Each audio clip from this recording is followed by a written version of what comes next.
સતગુરુ ભગવાન કી જય, સનાતન ધર્મની જય। તમામ બંધનોમાંથી જીવનને મુક્ત કરી અને સંયમની ખોજમાં આપણું જીવન લગાડવું આ જ મહાધર્મ છે, આ જ સનાતન ધર્મ છે।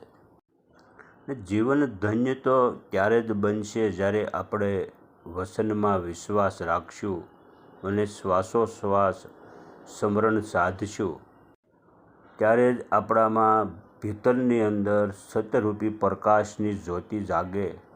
સતરૂપી પ્રકાશ એટલે પ્રેમરૂપી જ્યોત આપણી પ્રગટ થાય, ત્યારે જ આપણું મૂળ સમજાય। એક રસ થઈ પ્રેમથી હરીને ભજવા, એ જ આપણો આત્મા છે, એ જ આપણી સાથે પણ છે।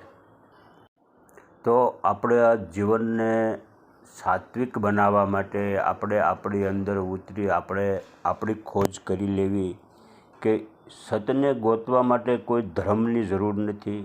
આ ધર્મમાં સત હશે, આ ધર્મમાં સત હશે, આ સંપ્રદાયમાં સત્ય મળશે, આવી ખોજમાં આપણું જીવન બરબાદ થાય છે, આપણો સમય પણ બગડે છે। અને સત્યની ખોજ પોતાની ભીતર જ મળશે અને પોતાની ભીતર અંદર જ ઉતરવું પડશે। આને જ આધ્યાત્મિક કહેવાય। આ તો મોતી પડ્યું છે મેદાનમાં, તેને જીતે તે લઈ જાય। મેદાન એટલે નિર્વિકલ્પ વિચાર રહિતની જે આપણી પરિસ્થિતિ, આપણી જે સ્થિતિ પ્રગટ થાય છે અંદર, એની અંદર એ મેદાનની અંદર વસનરૂપી મોતી પડ્યું છે।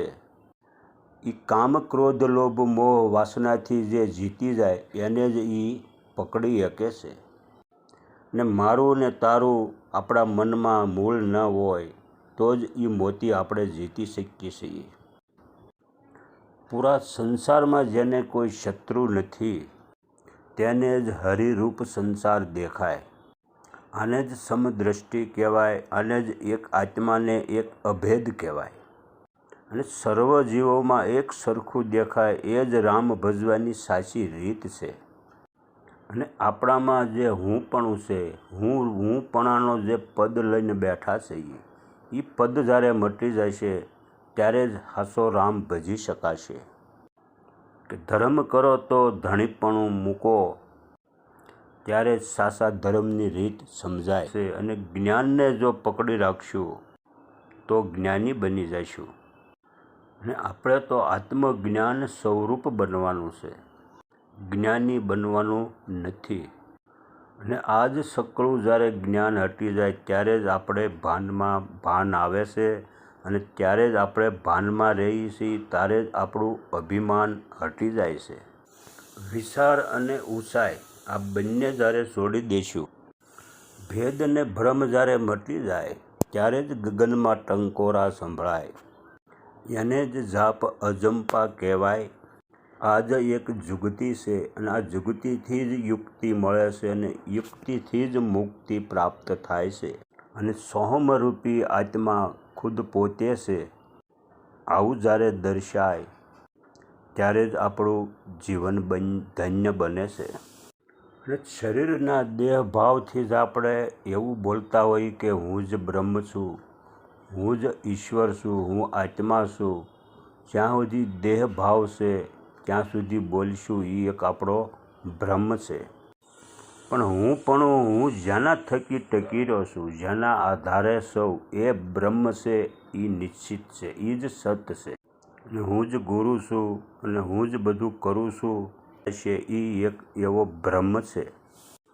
જે સમસ્યા ટળી જાય છે અને જે સાધક તરી જાય છે, એનો આધાર કેવલ બ્રહ્મ છે, બીજું કશું નથી।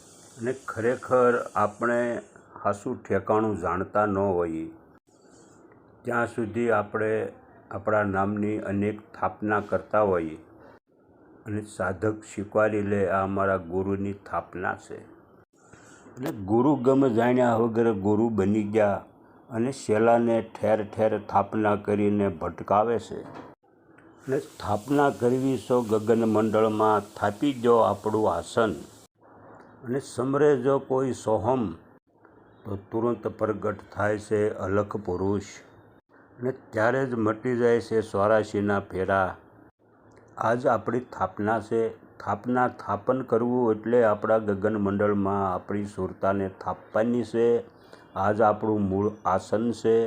આજ ધ્યાન કરવાનું આસન છે. આજ ધ્યાન સમાધિમાં જવાનું પણ આસન છે. અહીંયા તો ન કોઈ ગુરુ હોય છે, ના કોઈ શિષ્ય હોય છે. જે અવસ્થામાં નથી ગુરુ નથી શિષ્ય, તો ગુરુ શબ્દ પણ મટી જાય છે. એટલે શુદ્ધ આત્મારૂપી સોહમરૂપી પોતે પોતાનું ભજન કરે છે, પોતે પોતાની પૂજા કરે છે.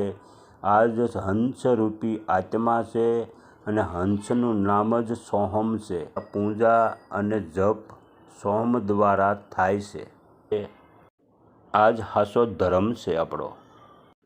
ગુરુ જ્યારે ગોવિંદ દેખાડે છે ત્યારે ગુરુ મટી જાય છે, પોતે જ ગોવિંદ બની જાય છે. અને શિષ્ય પણ ગોવિંદમાં સમાઈ જાય છે. તો ત્યાં ગુરુ ને શિષ્ય કોઈ બસતા નથી. સતગુરુ ભગવાન કી જય, સનાતન ધર્મની જય.